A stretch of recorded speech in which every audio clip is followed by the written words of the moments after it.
if you dwell on it, you don't talk to other people about it, you don't find the answers. You just dwell on the negative and you just dig yourself in a bigger hole. All you can see is what's going to go wrong. G'day and welcome to the Farms Advice podcast with your host, Jack Creswell. Whether you farm it, service it, or just love it, this podcast is for you. We'll bring you the techniques and technologies you can implement into your day straight from the leaders and innovators themselves. Spread the Farms Advice so that we can reach more farmers right across Australia. Follow us on all of your socials at Farms Advice, and let's get into this episode. Welcome to the latest edition of the GPA Farms Advice podcast series with host Jack Creswell. This week we're talking to the one and only legend of Australian cricket, Brad Hogg, and we're talking about the work that he's doing with GPA and our partners with Lifeline, Rural Aid, and of course New Farm with their fantastic support with supporting mental health in regional Australia. And this episode is especially important at the moment, given what farmers and rural communities have been dealing with the severe flooding and extreme weather that we've been dealing with at harvest. We're very grateful for Jack to be asking the big questions of Bradley and getting his tips on what farmers can do to help them cope with these difficult times, not just now, but at all times and in the future. Too easy. Well, welcome to the podcast, Brad Hogg. Unreal to have you on. I used to watch you for over there when you were playing for Perth in the T20, and now look at you. You've made the big time now, Farms Advice podcast. Yes, mate. This is probably the most important podcast I've ever been on. So, but Jack, I'd like to thank you for what you're doing, getting the message out there, and you're very passionate about the country people and farming as well. So people need to speak up. People need to get out there and get things off their chest. Make sure they don't close it up, because the more you close it up, the tougher it gets. 100%. And I think Farms Advice in general comes from every corner of your property, of your farm, and wherever it comes from. It's not just working on the agribusiness, it's also trying to build up our own personal development. And that's also us as individuals working in agriculture. If you're out there listening on farm, doing it tough, or you're actually having a good season, you can talk about it, whether it's good or bad, to your mates, your neighbours, whatever it may be. But Brad, we sort of went down the track of what we will be talking about today, but can you just introduce to us about the topic that you've been working on with GPA, with Colin there, and how that's sort of shaping up into a message? Look, it's just all about mental health. Basically, just go through what I've been through. Luckily, I've got a bit of a background in regional areas. I grew up on a country farm in Williams, that's south of Perth, over in Western Australia. Spent a bit of time on the family farm up until about the age of 22, just before 23. And cricket took precedent after that. So there was a time there where, or there was a small moment there where farming was going to be a full-time job for me. But luckily, I got the call up for my state team, and all of a sudden, I had the opportunity of playing for Australia, and I'm grateful for that. If it wasn't for country sport, my dreams wouldn't have come true. So, just all the efforts that region put into me to try and pursue my dream was something special. So it's good to be able to talk about mental health and try and put something back into those regional areas, because things are changing, the world's changing, and farming's changing. Technology was meant to slow things down, give us more time, but it's not. It's putting more pressure on farmers as they become more time poor. Yeah, certainly. And I think the way that we move, I was reading a book the other day, Stephen Bartlett, about we're so connected at the moment, it's actually making us less connected to each other. We're accessible to nearly everything out there. What's happening on social media and everything. Someone's got a good crop, you've got a shit crop. You can see that just as quick as anything out there. Yeah, exactly right. And these things here, the phone, I want to throw it away. Simple as that. And I've sort of gone back to writing things down. Yep. And just before we got on this podcast, we'd organised to do it half an hour earlier. Now, because I've got it on my computer frame on my computer calendar, I hadn't written it down, I'm half an hour late. Simple fact, because I'm trying to close my technology down as much as possible, and prevent it. And so sometimes I get lost in that scenario. So what this has taught me today is write down what I've got to do on a Friday, the day before, and make sure it's there on the paper. Check the calendar on my computer before I shut everything down.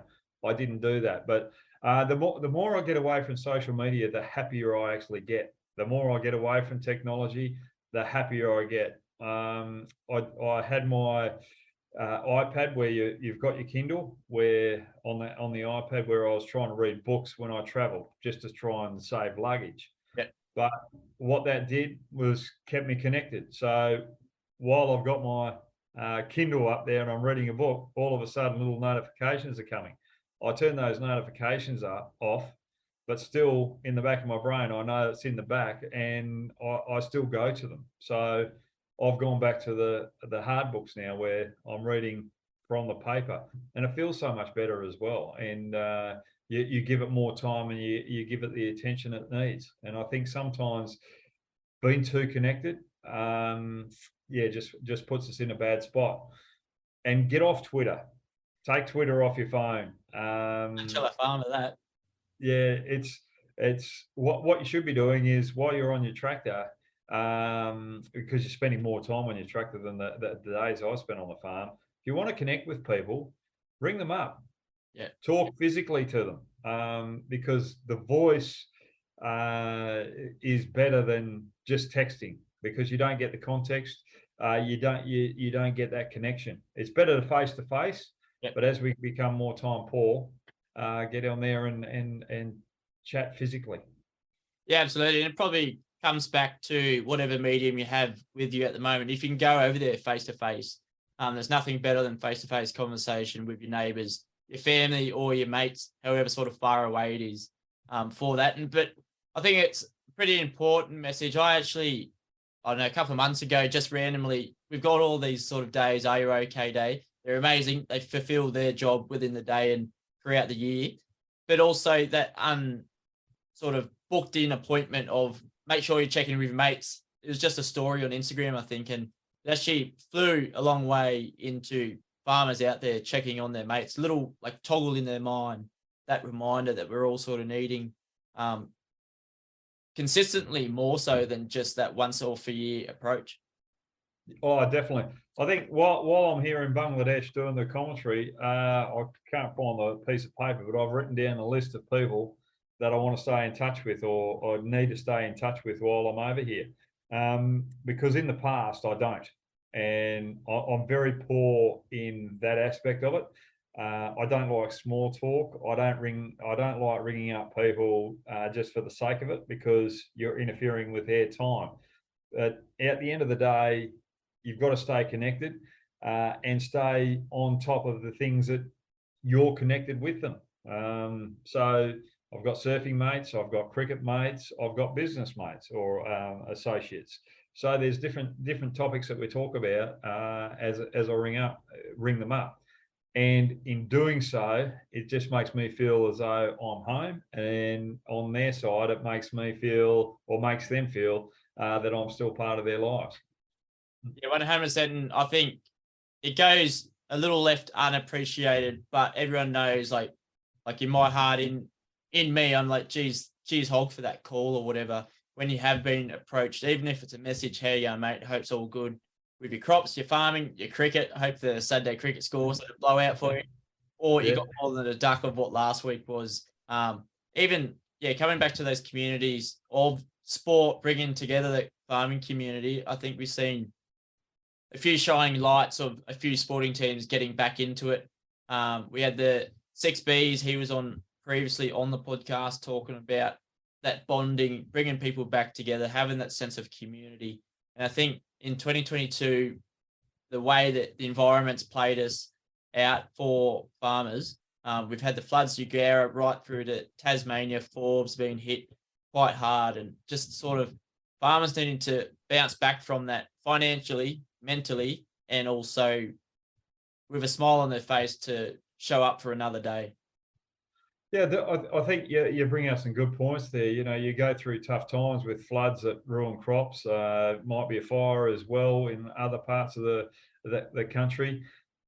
If you dwell on it, you don't talk to other people about it, you don't find the answers. You just dwell on the negative and you just dig yourself in a bigger hole. All you can see is what's going to go wrong. You see the worst part of it. If you start talking to people, all of a sudden you get a little bit creative and you start to find the answers of where you can go forward and get your operation back on top. Sometimes, you know, the worst is going to happen. But if you keep connected, you keep talking to people about situations and sort of scenarios where you can move forward and might be able to go to another bank to get a little bit of finance to get over that little bit of hurdle to get you set up for the next year.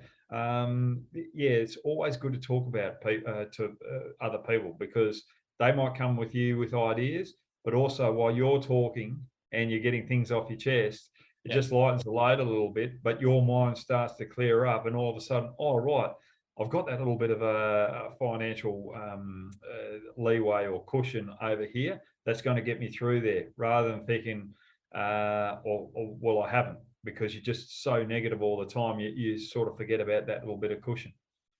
Yeah, I think that goes to play out for the different age ranges in agriculture as well. Maybe the young ones just went into farming and they're not really abrupt with these sort of climatical changes, I suppose, and they don't really have that set up cushion. So for them to establish themselves, they're needing to do a little bit more. But if this has hit you in the first couple of years, which it would have for a lot of younger farmers out there, it's going to really take a mental toll on what you can do. And like, even if you can bounce back, some people have it worse off than others, which is in farming. I think people always say, oh, well, someone else is having a worse day than me, but not necessarily knowing if that's a good thing or a bad thing. What do you think in your experience of sort of thinking someone else is worse off than me and not going away? Yeah, look, it's a funny one because you get in that negative aspect, and when I've had that jealousy of other people, my whole career or my life just goes on a downward spiral. I think I operate best when I'm out there. What can I do to help other people? When I'm thinking like that, I'm in a more positive aspect. And I feel as though when I help other people, when I enjoy their successes, my successes will start to take off as well. And those negatives, life always goes up and down, and we've got to accept that. So sometimes the grass is going to be greener on the other side. Sometimes it's not.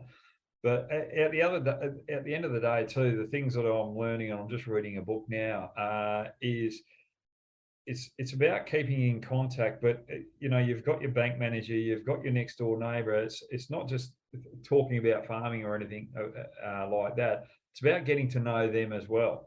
So when you get in a little bit of a trouble with your bank, with financial stuff, and you've got that good relationship with your manager, where you know you've asked him about his kids' tennis or about his wife's trip overseas. When you've got that relationship, when you know them, and you go into those hard times, all of a sudden they're a little bit more lenient to you or a little bit more cooperative with you in finding the answers. But if you don't have those relationships and you don't continue those relationships, then all of a sudden it's just a bang, right, you're done. I can go and get business over there. So if you create those relationships, everyone else, and you have those positive relationships where you give, you're going to get back as well. And I think that's one thing. I've been divorced, and I'm really loving my life with my second wife. But the thing is, in a marriage, if you give something to your wife, the woman always gives you double back. And it's the same with everything in life. You give something to your neighbour, generally most times you'll get double back. It's just about creating that harmony with each other. Yeah, absolutely. I think agriculture as a whole, creating that relationship really matters, whoever it may be you're dealing with, especially like banking. If the bankers can't actually create that relationship with the farmer, they're not really going to get them on as a client. So get to know them a little bit and dive into the sort of personals, get to know that person behind that farming business, however positively they are ran currently, and to get them up to scratch as well. But Hoggy, throughout your experiences, what could farmers draw on in identifying probably the first sort of step?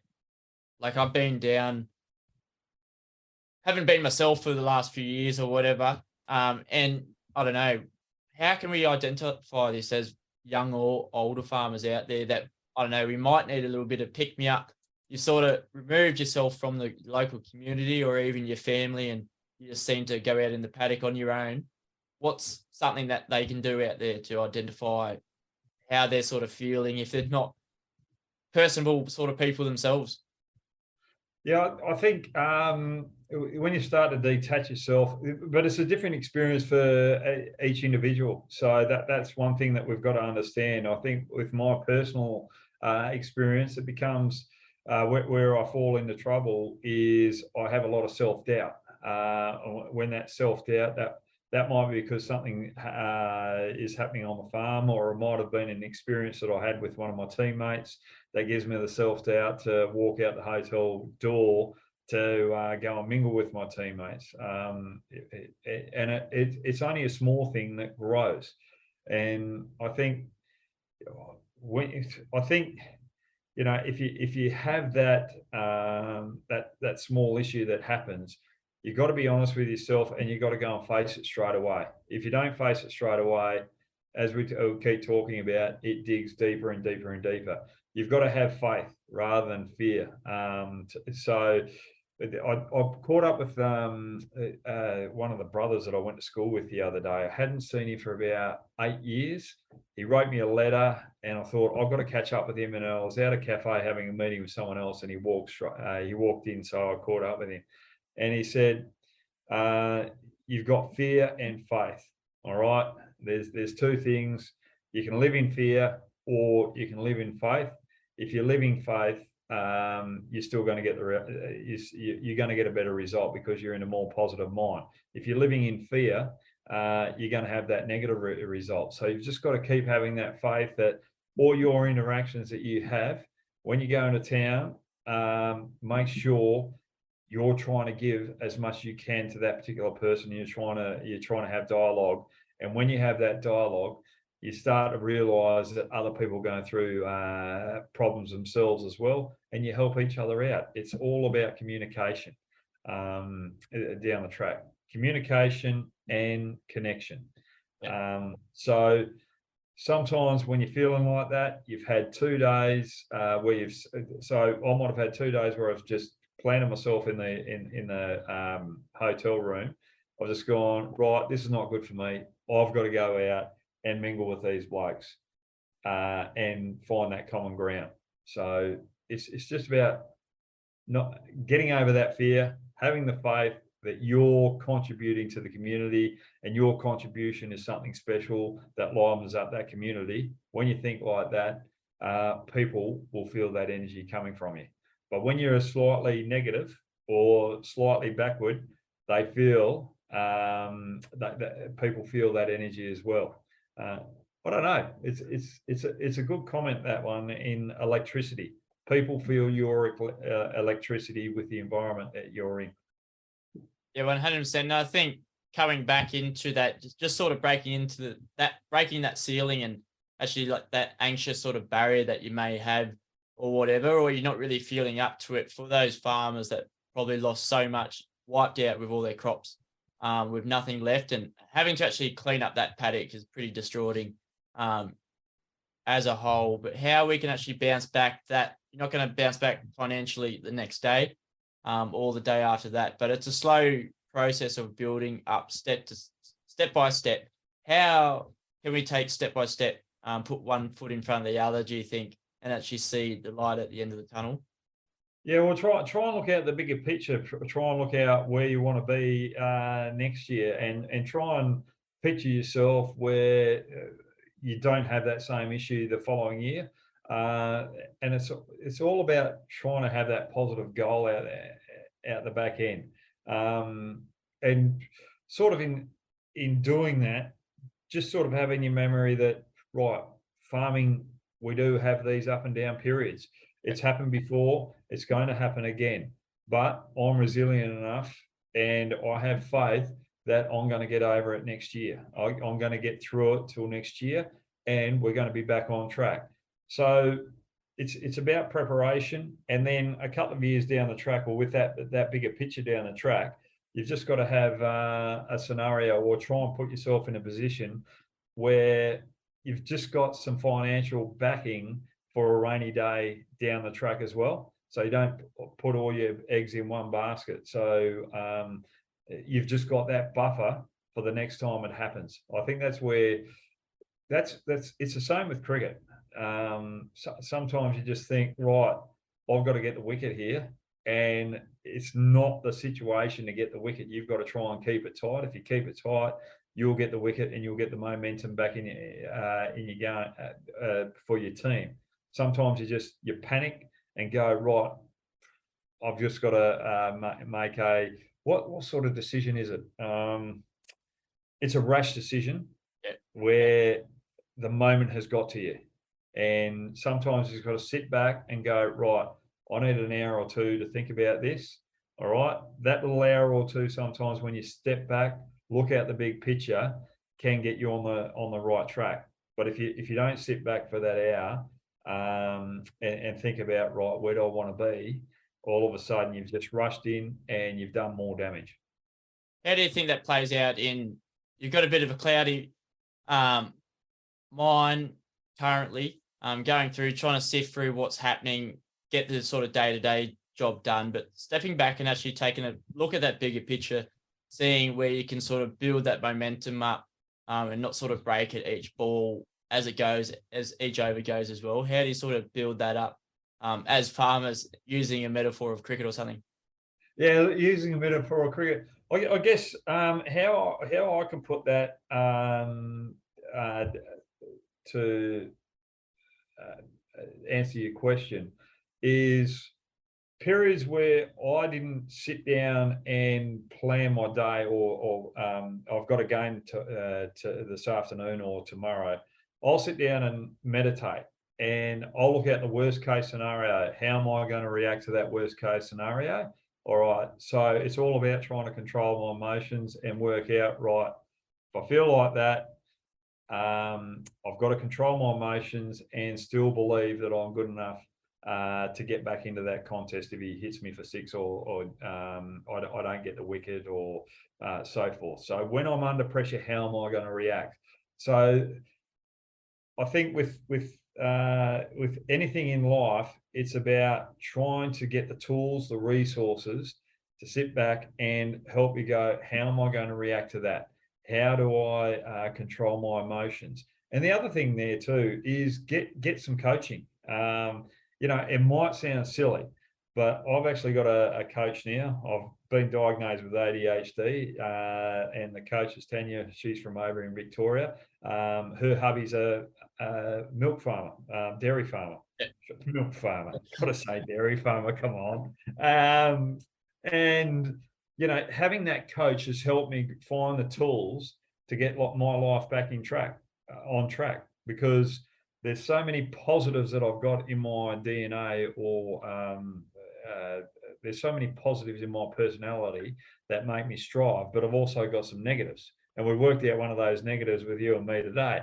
Planning, organisation is not one of my best traits, but the other traits cover that. So getting that coaching to help you, the financial coaching, or your financial planner, make sure you're talking to your financial planner and saying, right, am I going to be right if this scenario happens in the future? So make sure you're talking with him to make sure you get the bigger picture.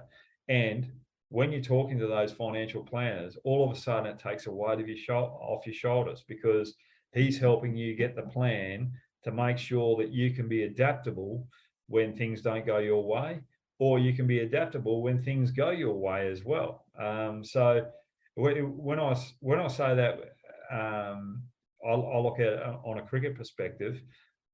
You have a great day, you get 5 for 5 wickets, but they're the days that you've got to look at yourself and go, right, did everything go to plan today? Did I have a lot of luck today? And sometimes you have a lot of luck and you made some mistakes out there that if you don't look at them right there and then, the next day or the next game you play, you're going to get belted. You're going to get the opposition is going to take you apart.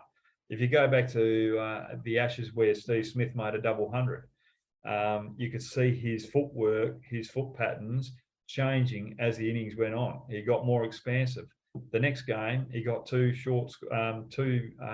low scores for the simple fact he didn't look back. He didn't restart his innings. He was still batting like he was out the back end there. So it's all about, right, I've had a good day. I've had a good year. Right, I've got to reshape for next year. How am I going to make sure that I've got everything right here? And how am I going to be adaptable? If I've got everything in place to adapt to the situations that might arise on the farming perspective. Absolutely. And I think if you go 5-10 years ago, people would have sort of looked at you strangely if you had a coach within agriculture or farming. But I think a lot of us now are looking towards even like a business coach or even a personal coach to get us through those sort of barriers that we limit ourselves with. And as a team, you'd know you've got the captain sort of preaching towards you and coaching you in your abilities and working the team as well as they can, but who actually coaches the coach?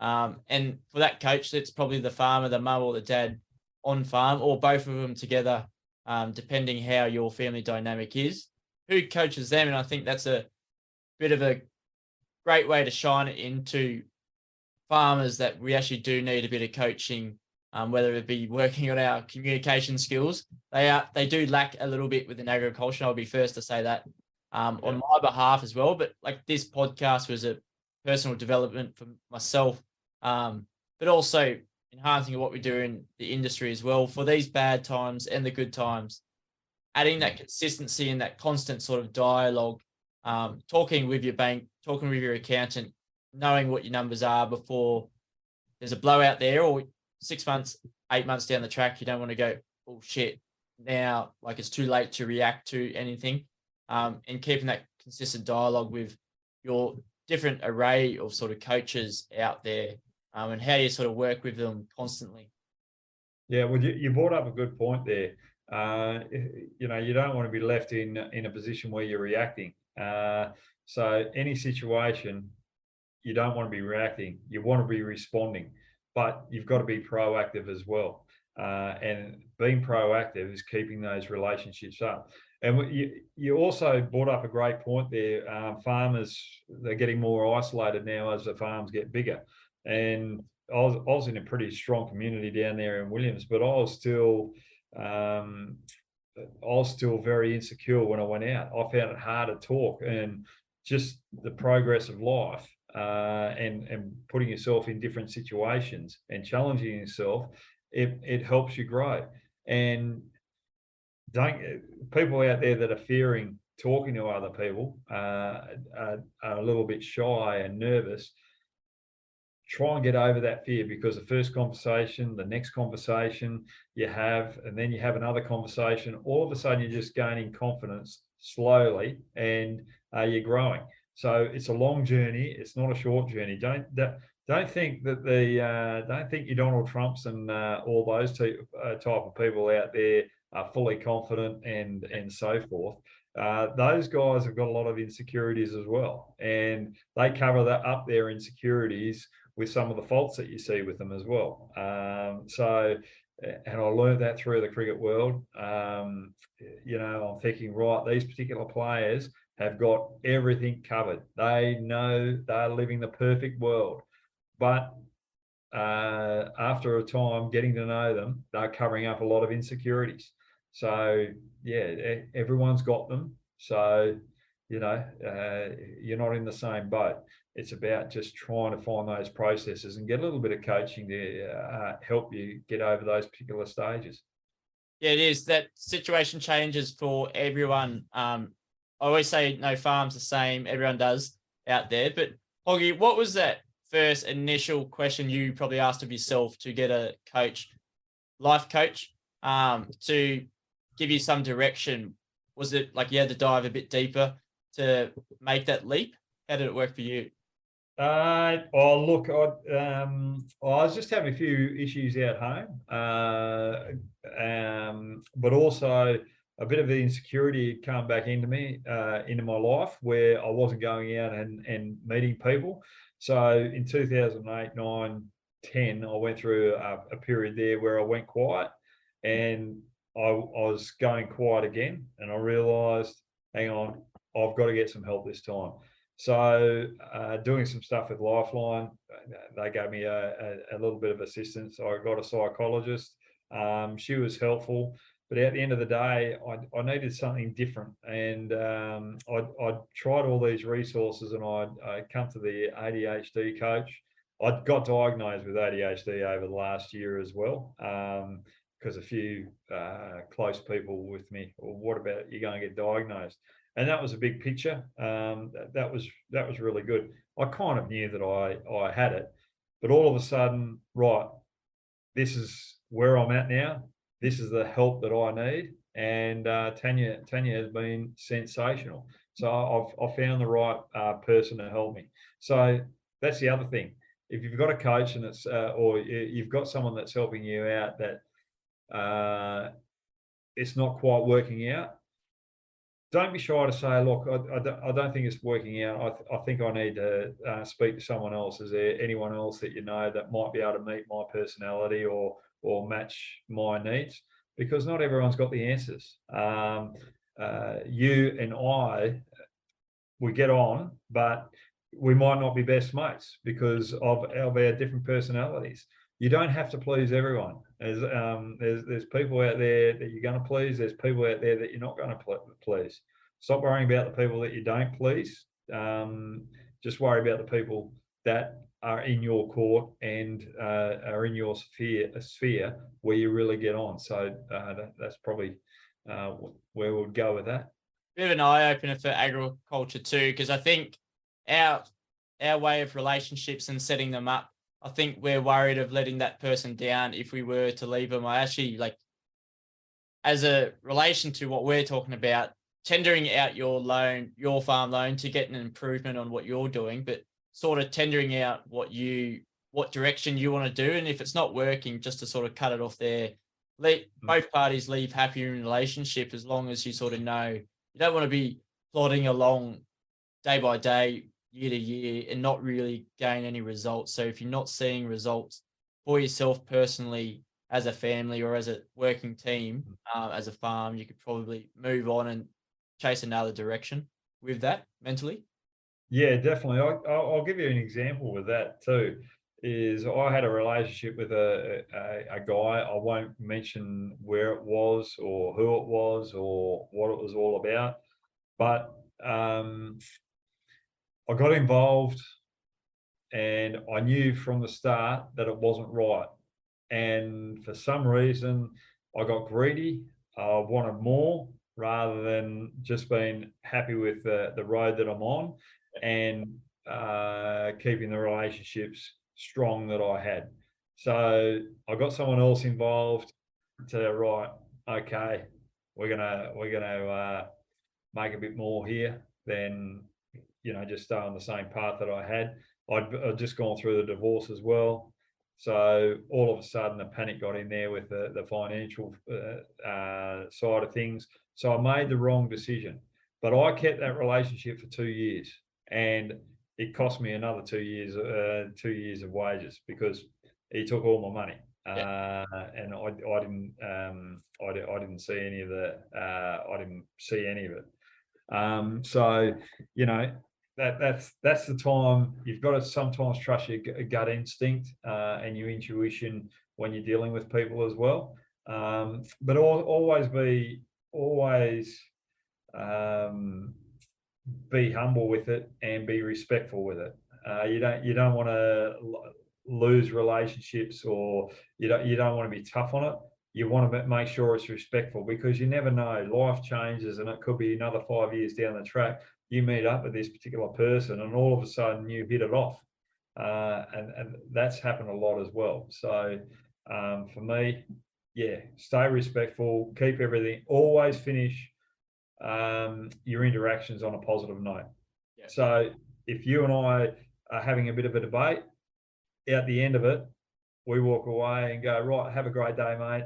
Hope all goes well with you. Because if you leave it on a good note, the conversation next time is going to be on a more positive note. But if you continue that debate and both of you are on a negative mindset, all of a sudden the next interaction is not going to start off too well.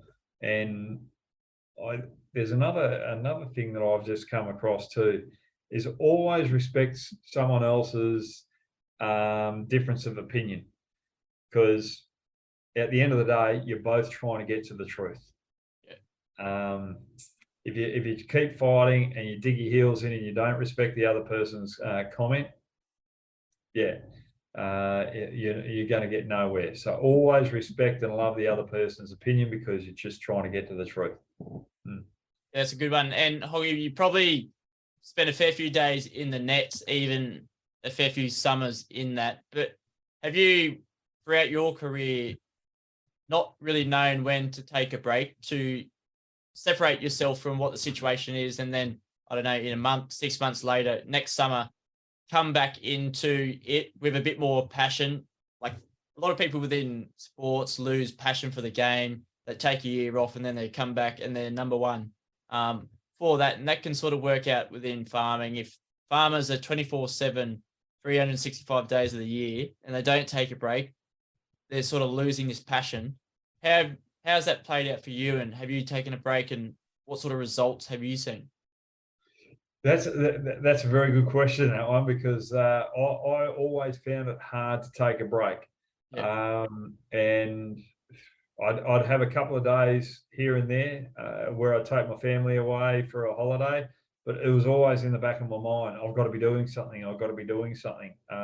If I'm not doing something, someone's going to get ahead of me. So, there were days where I trained on Christmas Day because I knew that the other blokes weren't going to be doing it. And I just wanted to have that advantage. And basically from age 5, I always wanted to play cricket for Australia. So I just did all I possibly could to do that. And it came out of detriment to my relationship with family. And it plays, it does put daggers in relationships. So for me, it goes back to planning. It goes back to coaching. And sometimes you're trying to do everything on your own. So where you can delegate. So if you've got an accountant, you chat with him, and when you have a meeting, you discuss everything. Everything's on the table. So down the track, if something's not right, you can just ring the accountant, or you can ring the bank manager and just go, right, I might need this. Bang, they already know what's ahead because you've planted the big picture with them. You've got that rapport. Rather than sitting there going, right, money, okay, my finances aren't right. All of a sudden, you might spend a couple of days fretting over it, looking over it, rather than having that delegation of the relationship where it's just saved you 5 minutes. So that's time that you've delegated to someone else that you can be spending with your family. There's little things like that where you can utilize resources a lot more effectively and efficiently. But farming's a bloody difficult thing, because weather plays havoc on the best laid plans. I remember we were going up to Perth for a holiday, but all of a sudden we had this storm on the farm, and it took out a few of the livestock, and we had to readjust our plans for that holiday. So we spent most of the holiday on the farm. And I can still remember the relationship between mum and dad just being a little bit tentative, it was a bit arky. because Mum wanted to go for a holiday because she'd been teaching all year. She wanted to get away from the farm, but the old man couldn't because he needed to do everything that was needed to make sure the livestock were right moving forward. The fences were right as well because the fences got wiped out. So at the end of the day, came to agreement that Mum, you go on the holiday, Dad and I would stay down here and do all the chores on the farm, and we'll catch up with you later. So we managed to have a good holiday, but it was a shorter holiday, but it was just enough to refresh Dad so that he could move on moving forward. And I understand all those scenarios that farmers have, and it's really tough. But when you have those small moments to go away, just try and go, write everything down. Right, I've done this, I've done this, I've done this. When I'm coming back, I'm going to get straight into this. If you've written it down, then all of a sudden you don't have to worry about it in the back of your mind because you know that you've planned for it when you come back from your break. So if you have a 2-day break, make sure that's a 2-day break. Yeah. You're there with your family, or you're there with your mates. And when you come back, bang, back on it. I think that's probably another thing that I should be doing myself is when I go home, right, I've got everything covered up to there that I need to be covered. I can spare this week not having to do this, and when I come back, bang, that's the first thing I'm doing on that particular week, and that's my plan for that particular week. When you do that, you start you have the potential, should I say, of having a better holiday. Yeah, I tend to agree with that, and taking time away, I try to get the old man to stop working the Saturday, Sunday route and putting the jobs on for the weekend. More so the reactive roles can come across, obviously, the ad hoc ones. But there's a level of being reactive until you're able to have that time to be proactive. So for these ones that have been ravished by the floods, by droughts in previous years, and coming through, having to do that work up until a point that you can actually become proactive is when the head mentally probably starts to open up and you start to communicate, you start to pull in on your resources that you have, Hoggy, in your coach in life or psychology coach. A lot of farmers are looking that way. Even as a preventative as well, it's not shit last moment. I need to call my accountant. I need a psychologist. I need to make sure I'm all right. But that should have been done a couple of years ago or right the way through. There's a bit of that stigma as well. I think I'm just a young bloke on here preaching it, but hopefully it gets across a bit level-headed for other people to listen to, tall poppy syndrome or something like that. But how can we actually break this stigma down of getting a coach or even talking to a mate about personal things us blokes in agriculture don't like to talk about all the time? Look, it's not a matter of breaking it down. It's a matter of just going, right, we have to do it. We have to stay connected, and we have to communicate with each other. That's what human beings are all about, communication. If you're not communicating, you're not living a true life. It's all about those relationships. And I think, having people around to keep communicating, one, it's going to be better for your relationship out at home with your wife, your kids. You've got more to talk about. The other thing is the whole community just thrives as well. What do we need in the community to keep it going? Right. Well, okay. We need people to come into the town. Right. What can I do to make this place a better place for all involved? So it's all about contribution, not. I think that's where you can break the stigma down, is going, right, well, everyone's got to try and contribute to the community. And when that happens, you feel part of it, and you feel as though that you can share a lot more. And that contribution, when I say sharing, is sharing the hard times and the good times. Yeah. So for me, that's where you stay connected. All the good times, yep, it's all rosy. But when the bad times come, that's when you work out how your community's culture really is. And that's where you can break down through those bad times what's really needed. And what's really needed is for people to have that space where they can open up. It's creating that safe space. It's all about being safe. Is your community safe? Are you a person where people can approach you in a safe manner? But also just be wary of yourself. If you're that person that's always giving, or the one that everyone comes to, make sure that you've got your help there as well, because that's a good point. I've got to be very careful how I put this away, but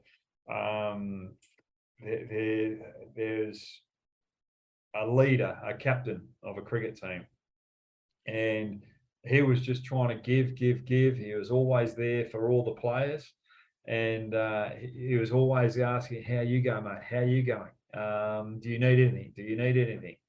And captain for a long period of time, but no one at any stage asked him, "Is he okay?"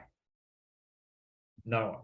And all of a sudden, it's just I'm giving, but no one says I'm okay. So for me, when you ask someone, are they okay, make sure you mean it. That's probably where you can break the stigma down. Are you okay? And get to know people as well.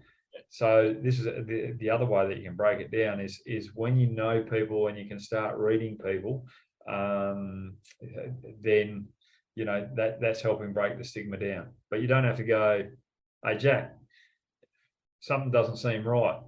You just sort of ask questions and you probe, and all of a sudden things will come out. Don't go direct. Don't go for the jugular to try and get the answers. Just probe little questions. Oh yeah, this is going, and eventually, as a conversation goes, something will drop. Yeah, it's so important, and especially coming into it. We had a rough trot getting in the crop, let alone getting it off as well. Harvest time now, it's going to be running pretty late into the season, even into early next year. It was actually quite late last year, but I think this year is going to even be more so. Filling up and servicing our tractors, we do all too regularly. We fuel it up. That's our food that we eat, and also the oil is probably our service as people. How can we actually service ourselves monthly for that in these sort of peak and trough seasons? So for me, it's about what you put in your body. Yeah. I know that's a hard thing. I remember being on the farm. We used to have parties and pies in the freezer. Yeah. And that was just a cheap, quick meal to get on with the day. So you just come in, whack it in the microwave, and away you go. It wasn't the party pie that you, or the pasty that you got in the service station. You drove back where it was nice and crispy and so forth. But it just comes down to habits, and it comes down to discipline. That putting it in the microwave, sitting there waiting for it. It only takes an extra minute just to put a salad sandwich together, as such. But in saying that as well, some farms live a long way from an IGA where they can get that fresh fruit as well. So it's about discipline and being organised as such. And again, you could get a coach that helps you find foods that you can snack throughout your time as well while you're on the tractor. It's so easy to take out a bit of chocolate and so forth. Biscuits, they're always the easy snacks, but there are better snacks out there to have that you can put on your tractor as well while you're driving around. I noticed that now doing commentary, or I'm in a commentary box. I've got all the biscuits there, they've got the fruit there, but it's but you're looking at the fruit is juicy. It might get over my shirt. I might go for the biscuit, but then you go for the chocolate biscuit and it melts on your shirt anyway, and it looks worse than the orange stain. So, but at the end of the day, it's discipline to go for that better option. And it's tough because you work long hours. The longer the hours that you work, the tighter you get, the lazier decisions you make when it comes to putting things in your body. So for me. And the other thing is you've got to watch what's in your body. If you're not as physically active as what previous farmers are, you're not physically active because you're not playing as much sport as what you were before. Well, it's even extra important to watch what goes in your mouth to keep your body at a healthy level. Absolutely. And as farmers who want to be running on the limiter in our capacity in terms of that, without going too far in the red. And I think without doing this innings, too many cliches, I think discipline beats motivation every day of the week, trying to get out of bed, looking for that motivation when discipline should smack that out of the park for a 6 for what we do as farmers, I believe. I think, yeah, exactly right. I've just going back to that last point, water. Yeah. Make sure you drink plenty of water. It's so easy to, have a bottle of Coke out there. I've done that, but it's not doing you any good, because if you don't have enough water, or you don't keep that the right fluids up, the next day is going to be harder. It's tougher to wake up because you've got a dry mouth. Your body's not lubricated, so you got to make sure you put the right oil in. Absolutely. And I think we're on the switch as well. These hot boxes, they've got some salad sandwiches and prep salads, and then you've got some tasty wings there, of course. But having those options available for yourself to improve yourself, your mental capacity, and also your teams on farm. Hogg, this has been a great innings of an episode to get to know a bit about you and your story, but also for those farmers out there that are feeling that they may be doing it tough, or they think someone else out there is doing it a little bit tougher. I think pretty brave conversation to have for anyone to come on and talk about their vulnerabilities, I suppose. So thanks for coming on to the Farms Advice podcast and giving a bit of a spiel about how you dealt with it, how you identified it, and what's key, communicating. Yeah, no, thanks very much for that, Jack. And look, everyone's got different lives, everyone's got different ways of going about it, but just try and get the right people around you to get the right help. That's all I can say.